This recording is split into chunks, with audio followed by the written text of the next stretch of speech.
بسم اللہ الرحمن الرحیم۔ شروع اللہ کے نام سے جو سب پر مہربان ہے اور بہت مہربان ہے۔ آج کی اس ویڈیو میں ہم جانیں گے کہ کن چیزوں سے روزہ مکروہ ہو جاتا ہے۔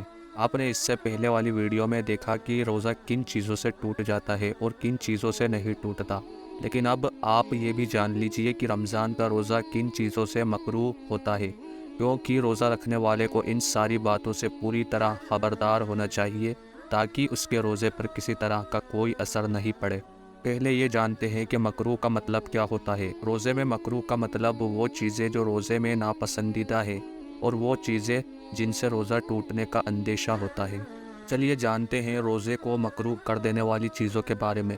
پہلا، ٹوتھ پیسٹ، منجن وغیرہ سے دانت صاف کرنا۔ کسی منجن یا ٹوتھ پیسٹ استعمال کرنا جبکہ اس کا کوئی حصہ حلق میں نہ جائے تو یہ مکروہ ہے، لیکن حلق میں چلا گیا تو روزہ ٹوٹ جائے گا۔ دوسرا، بلا ضرورت کسی چیز کو چبانا یا چکھ کر تھوکنا۔ کسی چیز کو پرکھنا یا جانچنے کے لیے کوئی چیز چکھنا یا چبانے سے روزہ مکروہ ہو جاتا ہے، لیکن اگر کوئی عذر ہو تو مکروہ نہیں ہے، جیسے کسی عورت کا شوہر بد مزاج ہے اور وہ اس کے ڈر سے کھانا پکاتے ہوئے کھانے میں نمک وغیرہ چکھ لے تو یہ مکروہ نہیں ہے۔ تیسرا، غیبت کرنا۔ کسی کی پیٹھ پیچھے برائی کرنا یہ غیبت میں آتا ہے، اور غیبت اسے کہتے ہیں کہ کسی کے پیٹھ پیچھے اس کے بارے میں ایسی بات کی جائے کہ اگر وہ وہاں ہوتا تو برا مان جاتا، تو ایسا عمل روزے کو مکروہ کر دیتا ہے۔ چوتھا، لڑائی جھگڑا گالی گلوچ کرنا۔ روزے دار کے لیے ضروری ہے کہ وہ اپنے زبان پر لگام لگا کر رکھے۔ اگر کوئی جھگڑنا بھی چاہے تو اس سے کہہ دے کہ میں روزے سے ہوں۔ چوتھا، روزے کی حالت میں خون دینا۔ روزے کی حالت میں خون دینا مکروہ ہے جبکہ اس بات کا اندیشہ ہو کہ اس سے کمزوری ہو سکتی ہے اور روزہ توڑنے کی نوبت آ سکتی ہے تو خون دینا مکروہ ہے۔ پانچواں، اپنے منہ میں تھوک جمع کر کے نکلنا۔ منہ میں تھوک جمع کر کے نکلنا مکروہ ہے۔ وہ الگ بات ہے کہ اس سے روزہ نہیں ٹوٹتا، لیکن یہ عمل ناپسندیدہ مانا گیا ہے۔ چھٹا، بیوی سے دل لگی کرنا۔ روزے کی حالت میں بیوی سے دل لگی کرنا جبکہ اس بات کا اندیشہ ہو کہ دل لگی کرتے کرتے بات ہم بستری تک پہنچ جائے گی تو یہ دل لگی بھی مکروہ ہے۔ ساتواں، کمزور کرنے والے کام کرنا۔ روزے کی حالت میں ایسے کام کرنا کہ جس کی وجہ سے اتنی کمزوری آ جائے کہ روزہ توڑنا پڑ جائے تو ایسا کرنا مکروہ ہے۔ آٹھواں، گناہ کے کام کرنا۔ روزے کی حالت میں گناہ کے کام کرنے سے روزہ ٹوٹتا تو نہیں ہے لیکن مکروہ ضرور ہو جاتا ہے۔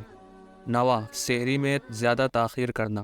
سحری میں تاخیر کرنا مستحب ہے، یعنی کچھ لوگ ایسے ہیں جو سونے سے پہلے ہی سحری کر لیتے ہیں، تو اتنی یہ نامناسب ہے، ایسا نہیں کرنا چاہیے، بلکہ تاخیر یا دیر کر کے سحری کرنا چاہیے، لیکن اتنی بھی دیر نہ ہو کہ سحری کا وقت بھی خطرے میں پڑ جائے تو یہ زیادہ دیر کرنا مکروہ ہے۔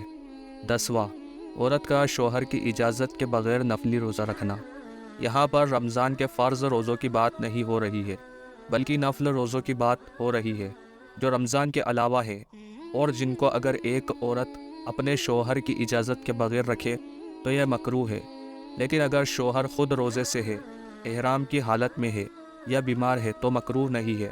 یہ جو آخری 10 نمبر والا مسئلہ ہے یہ صرف نفلی روزے کے لیے ہے۔ جو عورت اپنے شوہر کی بغیر اجازت کے رکھ لیتی ہے تو یہ ان کے لیے ہے۔